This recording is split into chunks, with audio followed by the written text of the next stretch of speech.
Mardi 18 juin, bienvenue à vous tous. On débute cette édition avec une information pratique. Si vous êtes usager des transports en commun, sachez qu'il vous en coûtera plus cher d'emprunter métro, bus et tramway. Ilevia a annoncé une hausse des tarifs des abonnements pour cet été. On fait le point tout de suite sur les changements avec Margot Sailly. Effectivement, dès le 1er août, la société Ilevia va augmenter ses tarifs. L'année dernière, le trajet unitaire est passé de 1,60 € à 1,65 €, mais cette année, seuls les abonnements sont concernés. En moyenne, cette évolution des prix est de l'ordre de 50 centimes à 1 € de plus. Ainsi, l'abonnement public mensuel passera de 58 à 59 €. Chez les 4-25 ans, l'abonnement mensuel augmentera, lui, de 50 centimes, soit 29,50 €.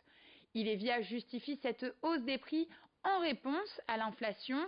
Par ailleurs, la société de transport rappelle que le voyageur ne paie qu'un tiers de son titre de transport, le reste étant financé par la MEL. Les bénéfices de cette nouvelle tarification seront entre autres destinés à la maintenance et à la rénovation du réseau, ainsi qu'au développement de nouveaux services. Les élections européennes l'ont encore montré récemment, l'écologie est l'une des préoccupations majeures des Français. Jusqu'à la semaine prochaine, la MEL organise des cafés citoyens sur le climat. Objectif, réfléchir aux solutions pour lutter contre la pollution sur notre territoire. L'idée étant de partager des points de vue, des idées, des propositions sur la transition énergétique et climatique, et ce pour enrichir le plan climat-air-énergie territorial de la MEL en cours d'élaboration. Hier soir, c'est à Villeneuve-d'Ascq au Forum des Sciences qu'avait lieu le Café Citoyen. Et sachez que vous pouvez apporter votre contribution sur la plateforme participative et citoyenne de la métropole européenne de Lille. Il vous suffit d'aller sur le site participation.lillemétropole.fr. Xavier Silly a rencontré l'un des maîtres de conférence de ces rendez-vous consacrés au climat. On n'a pas du tout la même pollution que dans d'autres régions. Dans le nord de la France, on est sur une pollution qui est, notamment à Lille, qui est plutôt urbaine. Donc on a un fort trafic routier qui va rejeter énormément de polluants. On a une densité urbaine avec le chauffage qui va aussi engendrer des émissions assez importantes. Donc on est sur des niveaux de pollution qui sont assez élevés. On observe en France des effets importants de la pollution de l'air sur la santé. On sait qu'il y a à peu près 48 000 décès prématurés qui sont liés à la pollution de l'air. Et on sait que dans le nord de la France, si on réussissait à réduire les concentrations en particules fines dans l'atmosphère, on pourrait gagner quelques mois d'espérance de vie en habitant l'île. Comment retrouver son vélo après un vol? Deux jeunes Lillois fraîchement diplômés ont trouvé une solution. Installés dans les locaux d'Eura Technologies, ils ont élaboré un système de géolocalisation par le biais de l'application Track App. L'idée étant de placer un tracker dans la structure même du vélo et à l'activer à distance en cas de vol. Le plus de ce produit, selon ses inventeurs, c'est sa batterie qui offre une utilisation de presque 1 an. Le lancement de ce tracker est prévu pour l'hiver prochain, au plus tard pour le printemps 2020. Des précommandes sont d'ores et déjà possibles par le biais du site Track App.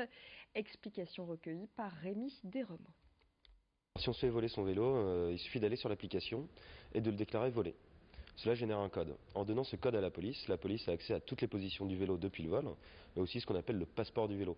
Donc c'est une photo de la facture, une photo du vélo, et tout autre document qu'on va juger nécessaire pour aider la police à retrouver notre vélo. Donc ensuite on va au commissariat. Il suffit de déposer plainte et de fournir le code à la police. Donc il y a un accès police sur notre site internet. Comme ça, on n'a pas besoin de donner les mots de passe de l'application, et la police aura accès à toutes les données du vélo depuis le vol du vélo. Allez, un bon plan pour cet été à présent. Après le succès de la première édition l'année dernière, le Summer Pass est de retour. Le Summer Pass, c'est un passeport culturel réservé aux 16-17 ans, comprenant des entrées gratuites pour 4 parcs naturels de la métropole lilloise, ainsi que pour la piscine des Wep à Herly. Nouveauté cette année, une année d'accès illimité à 12 musées et centres d'art. Alors pour en profiter, les inscriptions sont ouvertes jusqu'au 31 juillet sur le site de la MEL, la métropole européenne de Lille, qui propose donc ce Summer Pass. Les jeunes qui vont s'inscrire pourront bénéficier de la CEART et avoir l'entrée gratuite pour les 12 musées de la métropole européenne de Lille. Ils pourront ainsi visiter nos musées cet été. Alors, la nouveauté cette année, parce que c'est une des problématiques de nos jeunes, on les a questionnés suite au Summer Pass 2018. Ils souhaitaient avoir des tickets de transport. Et effectivement, cette année, on a le plaisir de leur offrir 10 tickets de transport qui leur permettront de se déplacer dans la métropole. C'est l'événement ce week-end à Villeneuve-d'Ascq. Le groupe Indochine se produit au stade Pierre-Mauroy. Ce sera samedi et dimanche. 2 rendez-vous attendus par les fans, d'autant plus que le leader du groupe, Nicolas Sirkis, fêtera son 60e anniversaire sur scène. À l'occasion de ces 2 concerts, la société roubaisienne Air System a réalisé une structure gonflable géante. Sur 5 mètres de haut et 4 mètres de large, elle représente le logo du dernier album du groupe et sera installée à l'entrée du stade. Air System a choisi d'offrir cette structure gonflable aux membres d'Indochine. Une évidence pour les responsables de cette TPE du Nord. Je vous propose de les écouter, interrogés par Rémi Desremans.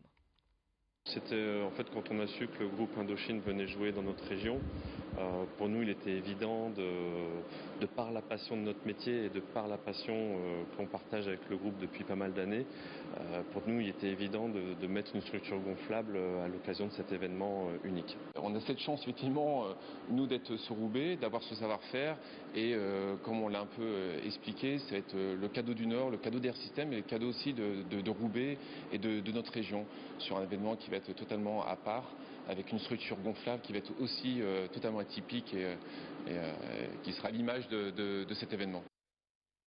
Voilà, à découvrir donc ce week-end sur le parvis du stade Pierre-Mauroy. C'est la fin de cette édition lilloise. Restez avec nous, l'info continue.